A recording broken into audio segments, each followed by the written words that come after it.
Subscribe and share my channel Sudarsana. శ్రీమాత్రే నమః. శ్రీ గురుభ్యో నమః. శ్రీమద్దేవి భాగవతము 12వ స్కందము. దీక్షా విధానము. నారదుడు చెప్తున్నాడు, భగవాన్, నేను విలక్షణమైన ఫలమును ప్రసాదించున్నది మిక్కిలి భాగ్యశాలినిగా రూపొందించుటయందు నేర్పరి అయినదియు మహోన్నత శిఖరమును అధిరోహింపచేయగలదీను అగు గాయత్రీదేవి యొక్క సహస్రనామమును పేరుగల స్తోత్రమును వింటిని. నేనిప్పుడు దీక్ష యొక్క ఉత్తమ లక్షణమును వినగోరుచున్నాను. అది లేకుండా పురుషుడు దేవీ మంత్రమును జపించుటకు అధికారమును పొందలేడు. అందువలన ప్రభు, సామాన్య విధిని అనుసరించి దయతో ఈ ప్రసంగమునంతయు తెలపండి. భగవంతుడగు నారాయణుడు చెప్తున్నాడు, నారదా, పుణ్యాత్ములు శిష్టులైన పురుషులు దీక్షను స్వీకరించు విధానమును తెలిపెదను వినుము. దానివలన వారు దేవతలను, అగ్నిని, గురువును పూజించుటకు అర్హులవుతారు. దివ్య జ్ఞానమును ప్రసాదించున్నది పాపములను నశింపచేయుటకు ముఖ్య కారణమైన దానిని దీక్షయని వేదమంత్ర పారంగతులైన విద్వాంసులు చెప్తారు. అందువలన దీక్షను తీసుకొనుట అవసరమైన కర్తవ్యము. దీనివలన అనేక ఫలితములు కలుగును. కానీ దీని యందు గురు శిష్యులిరువురు అత్యంత శుద్ధులు కావలెను. గురువు ప్రాతకాలమున సకల కార్యములను విధిగా నిర్వహించవలెను. శాస్త్రోక్తముగా స్నాన సంధ్యాది సకల కృత్యములను సముచితముగా నెరవేర్చవలెను. చేతితో కమండలమును తీసుకుని నదీ తీరము నుండి గృహమునకు రావలెను. యజ్ఞమండపమును చేరి శ్రేష్టమైన ఒక ఆసనమున కూర్చుండవలెను.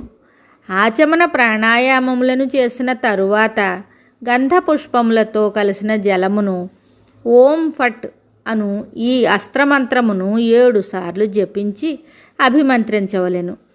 బుద్ధిమంతుడైన పురుషుడు ఓం ఫట్ ఈ మంత్రమును ఉచ్చరించుచు ఆ అభిమంత్రిత జలముతో సకల ద్వారములందు పూజా సామగ్రి యందు చల్లవలెను. ద్వారమునకు పైభాగమున ఒకవైపు గణేశుని, మధ్య భాగమున భగవతి లక్ష్మిని, రెండవ వైపు సరస్వతిని పూజింపవలెను. నామమంత్రములను ఉచ్చరించి గంధపుష్పములతో పూజించవలెను.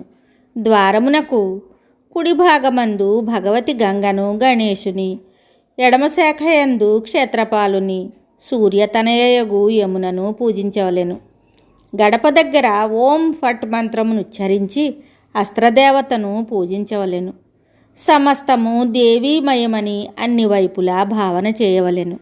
ఈ అస్త్రమంత్ర జపము ద్వారా దైవీ విఘ్నములను పెకలించి వేయవలెను. పాదతాడనముచే అంతరిక్ష భూతల విఘ్నములు దూరమొనరించవలెను. ఎడమ శాఖను స్పృశించుచు మొదట కుడిపాదము నుంచి మండపమున ప్రవేశించవలెను. లోపలికి వెళ్ళి జలకలశమును ఉంచవలెను.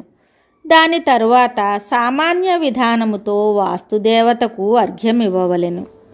నైరుతి దిశయందు గంధము, పుష్పములు, అక్షతలు మొదలగు వస్తువుల ద్వారా ఆ అర్ఘ్య జలముతో వస్తువులకు స్వామి అయిన పద్మయోని బ్రహ్మను పూజింపవలెను. తరువాత అర్ఘ్యమున మిగిలిన జలముతో పంచగవ్యమును చేయవలెను. గురుదేవులు ఆ జలముతో తోరణము మొదలుకొని స్తంభము వరకు మండపమునంతయు ప్రోక్షణము చేయవలెను. ఆ సమయమున ఇదంతయు దేవీమయమని భావించవలెను. మిగతాది తరువాయి భాగములో తెలుసుకుందాము. శుభం. Subscribe and share my channel Sudarsana.